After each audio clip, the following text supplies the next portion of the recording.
Anybody? Anybody know who Young Jock is? Yeah. Young Jock, right? Loving best, Yeah. loving hip hop, right? He had a song called "Meet Me in the Trap." It's going down. Everybody know that? Ever heard of that? Right? Okay. So there you go. Right. So now, when you think of trap, what do you think about? Yes, Culture. sir. Culture. Culture. Abandoned house in the neighborhood that's trouble. Now, do y'all see where perception is? Right? But we heard making money, we heard abandoned house, but then we heard abandoned house there's trouble. Okay, so now, who's ever been in the trap? If you knew that the trap, being in the trap, that it was some consequences that came along with the trap, how many of y'all would still want to beat somebody's trap? I kind of remixed the trap, because y'all just told me what a trap is, right? How many people, show of hands, have lost someone that they know to gun violence in the last 5 years? Raise your hand. Last 2 years. Last year. Last 6 months. Last 3 months. Last month. Last week. Last night. Trauma. The first T in the trap is trauma.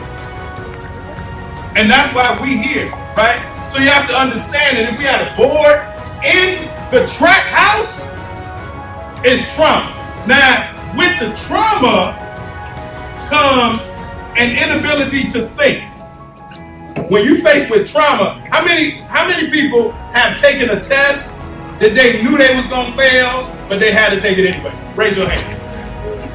That's a slight form of, that's a slight form of trauma. When you're facing trauma, you're not able to think correctly. So we got trauma, and then the R in trap is resistance. Who alarm clock went off this morning and they had to wrestle to get out of bed? That's resistance. Right? So oftentimes we want to get out of the trauma, but we keep getting faced with resistance. When you know you got to do something, but something is pulling you from doing it, that's resistance. Then that starts to affect our attitude. You're in the trap house, you're anticipating when the police come. So all of that anticipation then leads to aggravation because you're getting hit with resistance, and then it affects your attitude. Does that make sense to somebody? Anybody? And now when your attitude starts to get bad, all right, now we start to talk to ourselves. How are you responding when that teacher say, put your phone down? How are you responding when the teacher say, stop cursing? How are you responding when your mama say, do the dishes? How do you respond when you hear the word no? Your attitude is really what helps you escape the trap.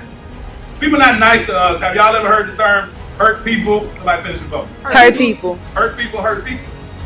Right? So the P in the trap stands for pain. You got to accept and embrace your pain. Are you going to use that pain to shake you? Or are you going to use that pain to be your crutch? Boiling water, right, is going to harden boiled egg. Correct? What is boiling water going to do to a piece of ice? Melt it. Right? So listen, that same boiling water has the ability to do two different things, right? That pain can make you shrivel up and disappear, or it can make you get harder and deal with the resistance so that you can be a better person.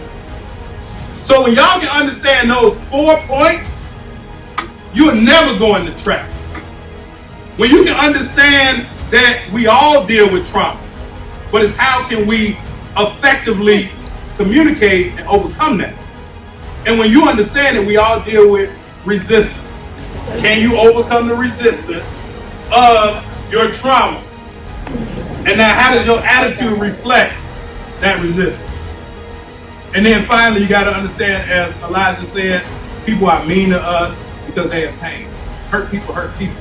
So are you going to use your pain to make you be a fool? Or are you going to use your pain to create your future?